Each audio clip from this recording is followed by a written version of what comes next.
Aujourd'hui, Hélène Gâteau m'a dit, tu sais quoi, mais tu vas nous rendre chèvre avec ce que tu vas nous présenter.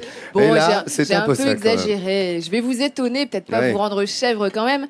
Cela dit, c'est l'histoire quand même de Frédéric, qui est un Vansois et qui a chez lui une véritable arche de Noé. Alors, il a différents oiseaux, des oiseaux qu'il a sauvés, il a des poules aussi.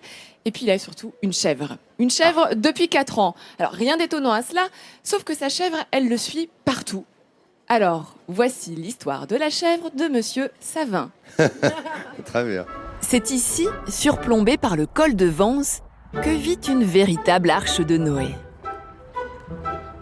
La star de cette arche de Noé, c'est elle, Chèvre. Cette biquette baptisée tout simplement Chèvre accompagne Frédéric dans toutes ses tâches quotidiennes. Et tous les matins, c'est le même rituel. Allez les filles.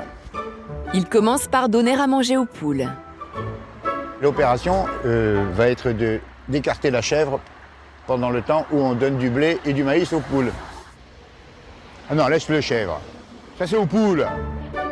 Et quelques graines aussi pour les colombes et les mandarins. Initialement, cette volière a été construite pour recueillir les oiseaux blessés. Passage obligé ensuite pour saluer les lapins et les tortues. Chèvre, toujours avec lui.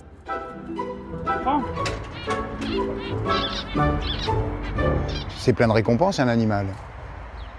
Et dès qu'on s'occupe de lui, il est très reconnaissant.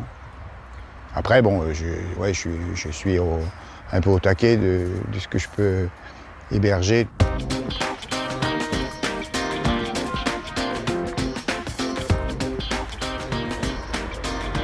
Et ici, il y en a une qui ne craint pas la promiscuité, c'est sa chèvre.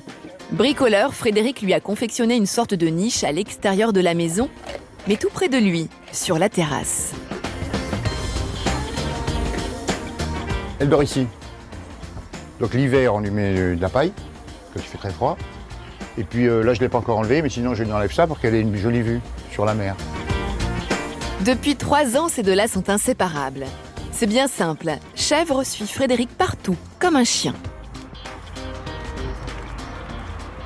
C'est un animal de troupeau au départ. Elle n'aime pas la solitude. C'est un animal qui est assez attendrissant, parce qu'il manifeste son affection quasiment quotidiennement, mais comme aucun autre animal que je connaissais. Le chien remue la queue, le chat ronronne, la chèvre est un soumeau, et pour montrer qu'elle est bien, elle vient poser sa tête sur votre jambe et elle appuie. Avec le temps, toute la famille a appris à apprécier Chèvre, même s'il faut parfois adapter son comportement à cet étrange animal de compagnie. Il ne faut jamais oublier les cornes parce qu'il faut la connaître. Elle est superbe, mais il ne faut quand même pas oublier qu'elle reste toujours un animal de la ferme. Et justement, pour que le pavillon familial ne ressemble pas à une ferme, il ne faut pas avoir peur du balai que Frédéric passe plusieurs fois par jour. Une chèvre dans un jardin, c'est aussi beaucoup d'entretien. Car là où elle broute, rien ne pousse. Pour avoir un tel animal chez soi, mieux vaut donc s'y préparer. Et on adapte après les plantations à ce qu'elle n'aime pas, tout simplement. Après les lauriers, c'est des lauriers roses. Toxiques aussi, elle ne les mange pas. Mais le laurier ordinaire, je peux vous montrer plus bas, il commence à hauteur de chèvre. Le cyprès, pareil. Chèvre est tellement docile et câline que Frédéric s'amuse parfois à l'emmener avec lui dans ses virées dans les rues de Vence. Seule la vieille de chevaux est à même de véhiculer l'animal. Les banquettes ne craignent pas les désagréments dus à la bête. C'est une bien curieuse équipée qui part ainsi en ville. Une fois, je l'ai emmenée voter. Elle m'a attendu et pendant que j'étais dans l'isoloir, elle a bêlé à tue-tête et ça a fait vraiment rire tout le monde.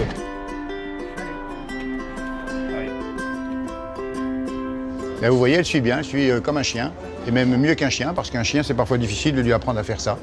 Et elle, naturellement, elle est toujours collée à moi. Elle va suivre le monsieur.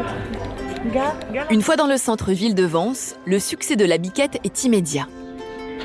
Comment elle s'appelle ? Chèvre. Ah, chèvre.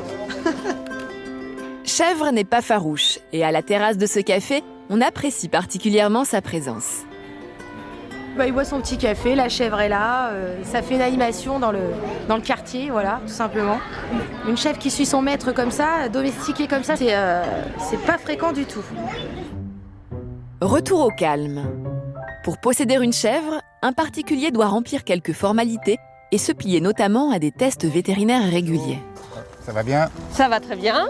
Vous avez des papiers à me présenter normalement. Si chèvre se comporte comme un chien ou un chat, elle n'en demeure pas moins un animal de ferme aux yeux de la loi, avec une pièce d'identité, des analyses et des dépistages obligatoires. Mais le plus grand danger pour ces biquettes de particuliers, c'est une alimentation inadaptée. Surtout des problèmes d'alimentation. Voilà. Et puis d'ingestion de corps étrangers, de choses que la chèvre n'aurait pas dû manger et qu'elle ne trouve évidemment pas en élevage. Grâce à tout l'amour de Frédéric, Chèvre se porte comme un charme.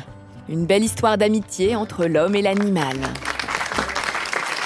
C'est quand même assez étonnant. Alors, je ne sais pas si Frédéric a beaucoup de roses de Vence chez lui, parce que comme la chèvre mange tout, c'est un zoo. Et là, je suis un petit peu surpris d'un truc. Même si tu n'es pas producteur de lait ou de fromage de chèvre, tu es obligé de faire les analyses des règles d'hygiène aussi strictes. Exactement, tu es obligé de faire tout ça. Tu es obligé de déclarer la présence d'une chèvre de chez toi dans l'établissement départemental d'élevage ou à la chambre d'agriculture. Pourquoi? C'est Tout un être simplement- sensible. En plus, ces animaux maintenant sont Oui, des êtres sensibles, ça, c'est comme ça. tu Mais l'as ça, dit c'est depuis un surtout mois. d'un point de vue sanitaire. C'est-à-dire que Maladie si comme la jamais il y a des brucellose. maladies comme la brucellose, effectivement, qui se déclarent aux alentours de Vence, qui se déclarent dans des foyers d'élevage bovin à côté, il faut savoir partout où il y a des bovidés ou des animaux qui seraient susceptibles d'être des réservoirs et d'être porteurs de ces maladies. Donc il y a toutes ces étapes sanitaires qui sont obligatoires à faire.